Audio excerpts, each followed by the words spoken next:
Morning, everyone. Thank you, Kevin, so much for introducing me. My name is Eli Levine. I am the Assistant Public Affairs Officer here at the U.S. Embassy. I've been in Trinidad and Tobago for about a year and a half now, maybe just a little bit less, but feels like I've been here forever. This place really feels like home, as Gail can attest to my weekend escapades that I tell her about every Monday. I will start off first by sort of putting in a plug for a lot of the work we do here in the public affairs section, particularly with Gail.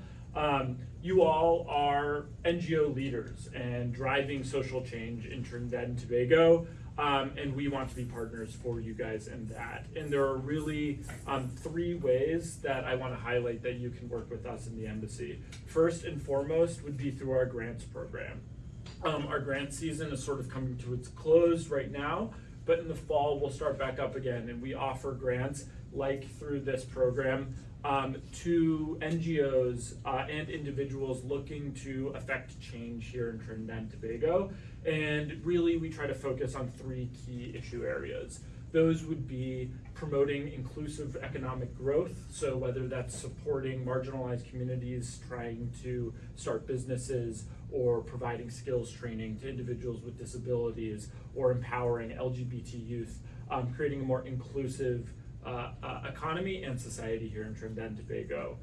The other would be promoting security, so whether you are doing diversion programs for youth who might be at risk of joining criminal organizations or going down the wrong path, we want to support you in that. And then the last is sort of promoting good governance in Trinidad and Tobago, whether that's supporting journalism or providing people with skills to understand their rights and feel empowered in their democratic society. So those are really the three buckets of things that we try to prioritize through our grants program. And if you have an idea for something, please reach out to us, submit a proposal when our notice of funding goes up on our website, and think about ways that we can collaborate to affect change here in Trinidad and Tobago. Our grants are typically up to $20,000 US, so it's a good chunk of change to be able to do something.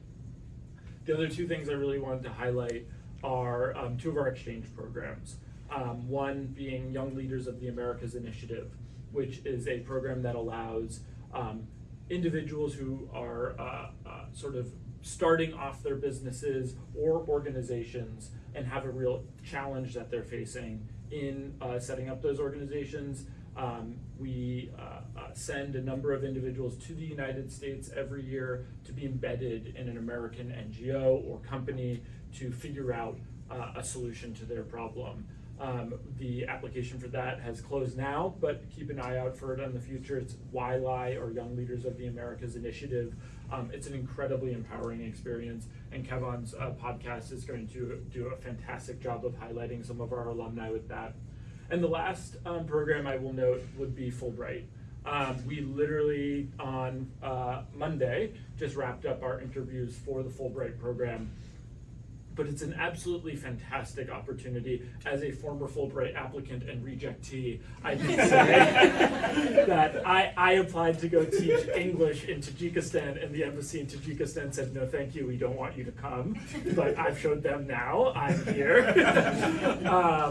But it's an opportunity if you are looking to gain an advanced degree from an American institution and you can't find either the resources or programs here in Trinidad and Tobago to support that, you can apply for a fully funded graduate degree in the United States through the embassy. It's highly competitive. It's an intense process. Fulbright scholars are world leaders. Rishi Sunak, up until recently the Prime Minister of the UK, is a Fulbright alum. There are tons of Nobel laureates from around the world. So it's a really competitive and prestigious award, but we are constantly looking for change makers in society here who could really benefit from the programs that exist in the United States. So that's my really long-winded plug at the top. I'm been asked to speak about the power of social change, the arts, and cross-cultural collaboration and international collaboration. And that's what you guys all do, and that's what we're here to support. The issues that we face here in Trinidad are real. These aren't like sort of simple, cushy things, right? We all see stories about crime and violence that plague the country, about issues related to climate change. Obviously, stories about Venezuela are constant in our news, and whether that be related to migrant education or influxes of refugees into the country.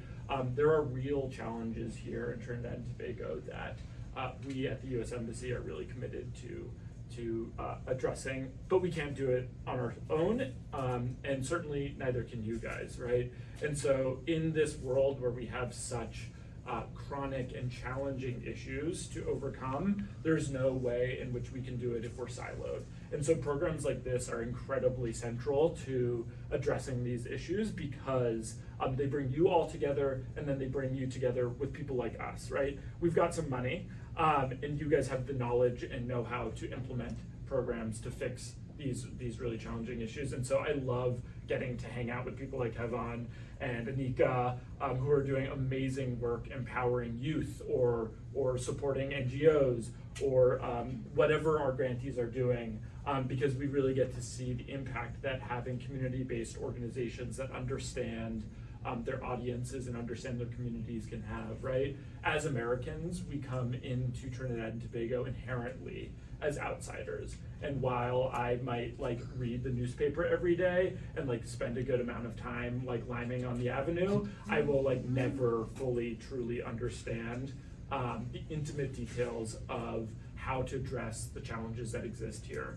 And that's why our partnership is so central, right? We have technical expertise, we have resources, but you guys have the knowledge and understanding to actually affect change.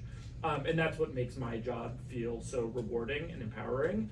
And that's what I really love to do on a daily basis. And so what I will say to you guys, again, as a plug for our grants program, is that the foundation of the work we do here is collaborative and it's international, right? So whether we are working with you guys or we're working with you guys and the IDB or the World Bank or private organizations, we are doing a lot of exploring in public-private partnerships, getting whole of society approaches to dealing with issues like crime, like supporting the Venezuelan migrant population, to supporting other vulnerable groups. It's really about all of community and all of society approaches to dealing with these. And so what I will leave you with is that as you go out and as you begin implementing programs or have already implemented programs, I really want to compel you, one, to get in touch with us about whatever you're working on, but then also think about ways in which you can bring in private sector stakeholders, you can bring in other diplomatic missions, you can bring in international organizations, because everyone brings a really unique perspective to the table here, right? From the American perspective, we deal with issues like crime.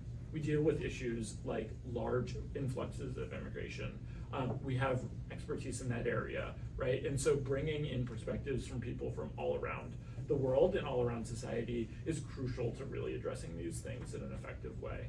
And so with that, I will turn you back to Kevin, but I want to thank you all so much for coming in this morning. It's truly a pleasure to get to see all of these faces in here, and really looking forward to the program. Thank you.